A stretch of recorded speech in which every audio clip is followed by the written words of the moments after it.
নীলফামারীতে সফলভাবে চাষ হচ্ছে বিদেশি ফল রামবুটান। স্বাদে ও পুষ্টিগুণে ভরপুর থাকায় বাড়ছে ফলটির চাহিদা।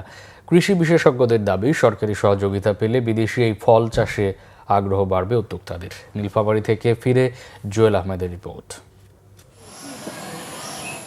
নীলফামারীর জলঢাকায় পাতার ফাঁকে থোকায় থোকায় দুলছে লোমযুক্ত রামবুটান ফল। 5 বছর আগে বাড়ির ফেলে রাখা জমিতে 24 জাতের ফল গাছ লাগান কৈমারীর খাদিজা। এতে বদলে যায় তার ভাগ্য, হয়ে ওঠেন সফল উদ্যোক্তা। একসময় সংসারে অভাব অনটন থাকলেও এখন বইছে সুখের বাতাস। একটা গাছের 50,000 টাকার মতো ফল বিক্রি করতে পাইছি। আমি খুব গর্বিত। আমি নিজের সহায়তায় এগুলো করছি। এখন আমাকে যদি সরকার সহযোগিতা করে তাহলে আমি আগামীতে আরও এগিয়ে যেতে পারবো। স্থানীয় বাজার ছাড়াও অনলাইনে ক্রেতাদের কাছে পৌঁছে যাচ্ছে সুস্বাদু এ ফল।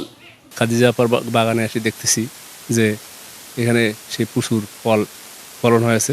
আমরা এখন এটা অনলাইনে বিক্রি করতেছি এবং জেলা পর্যায়ে বা বিভাগীয় পর্যায়ে বিক্রি করতেছি এবং এর চাহিদা অনেক বেশি। বিদেশি ফল চাষের জন্য এ অঞ্চলের মাটি বেশ উপযোগী বলে জানান কৃষি কর্মকর্তা।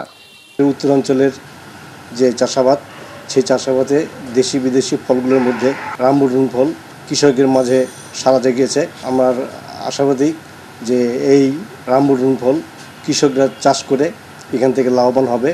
পরিকল্পিত উদ্যোগে এই অঞ্চলে রামবুটান সহ বিদেশি ফল চাষ কৃষকদের আয়ের নতুন দ্বার উন্মোচন করবে, এমন প্রত্যাশা সবার।